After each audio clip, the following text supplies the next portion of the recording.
देखा भाई मेहरारू जात के सौतन से बड़ी परेशानी होला, बहुत ज्यादा परेशानी होला। तू बैठ जा चुपचाप, कुछ बोले कि नहीं भाई। तू कुर्सी लेके बच्चे देख बैठ और सुन चुपचाप। ओके ठीक है। दुद्दू को माइक ले ला। ठीक है। इसका माइक बंद करो।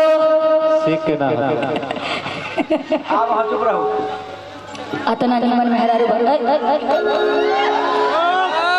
गावे दे बजा के हम जाए गाई ना बस खाली शांति से नहीं हमका बतिया मेरा मेहरारू दिया का भाई बहुत हो रहा कुछ नहीं के नाराज बाड़ू कितना कितना नाराज बाड़ू। अरे अतना नाराज बाड़ू बनी खोला खोला से करत देख अगर ऐसे कैले रही ना तो हम निकल जाते तू इतना सुंदर बाड़ू तारा के कितना सुंदर सुंदर गहना बनवा के दिले बनी तारा के कुछ पता बा इतना कैला भी मेहरारू नाराज बिया एकरा के बनावे के बा भाई देखा हमार मेहरारू नाराज भी लोग चुपचाप रह नहीं तेकर गुस्सा तू लोगन पे उतार दे चुप रह कौट दे दाने हम बनारस चल जाए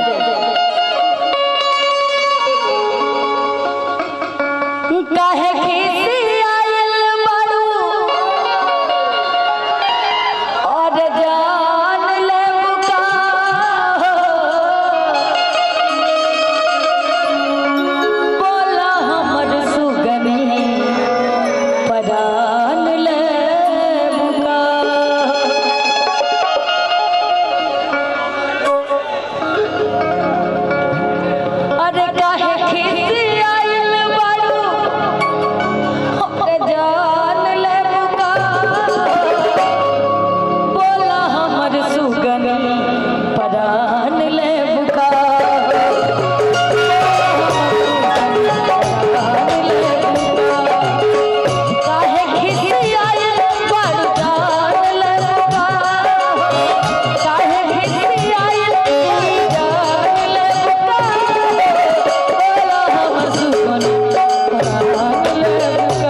निमन तैयार हो गया।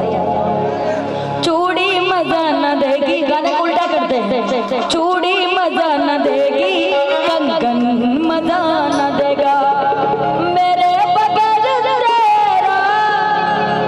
अगर हम ना रहा तो कहा ये देखेगा सबके तैयार हो गए। अरे मेरे बगैर तेरा सावन मजा न देगा, चूड़ी है चूड़ी चूड़ी मजा न देगी, कंगन मजा न देगा, मेरे बगैर तेरा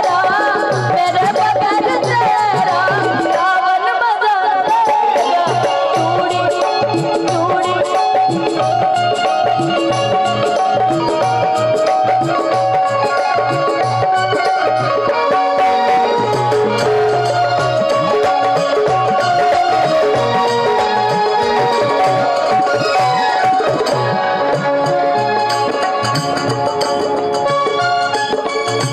बड़ी जलन होते तो के समान जोड़े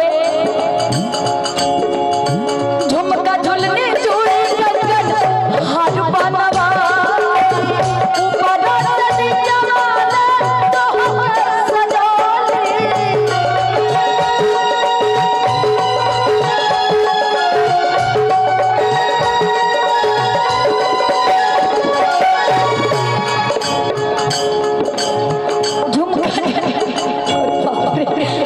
बाप रे अब जो तू नहीं दे भाग जो ने हमरो गले सुनाई।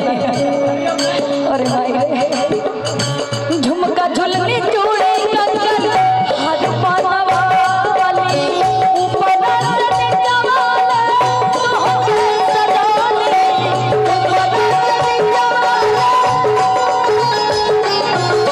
अब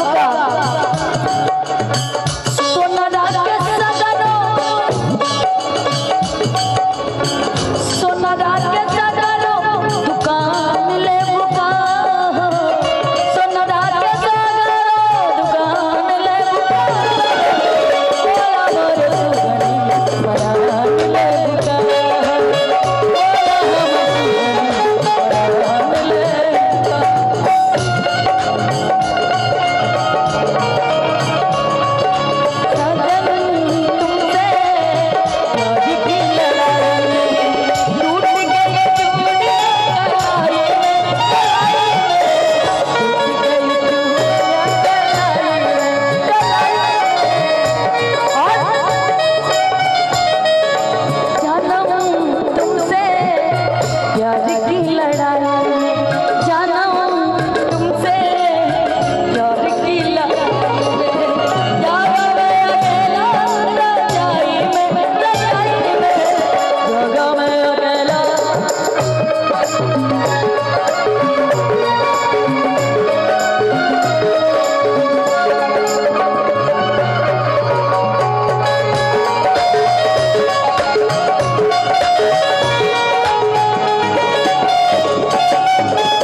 जब मेहरारू जात नाराज हो जाले ना तो खाना पीना छोड़ के और 4 हाथ का चादर ओढ़ के सूत जाले, जैसे ही सुतल बिया।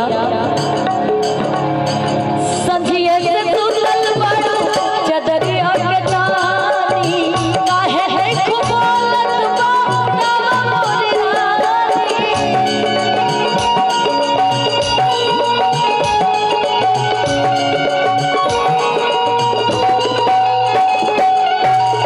संझिए से सुतल बड़ चदरिया के तानी, काहे है खुबालत बा नाम मोरी रानी, काहे है खुबालत बा नाम मोरी रानी।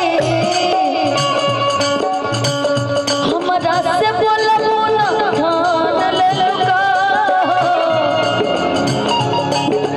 हमसे ना बोलबो और दूसर की तैयार भी है, बोलबो कि नहीं बोलबो। मान गई तू एकर गोलगप्पा नियन गाल में का बताई, हमरे मेहरारू का गाल गोलगप्पा तो हमरे खातिर है ना, तोहरे ला थोड़ी हो, तोहरे जैसा लड़का को लेकर के बिगड़ ले बारे।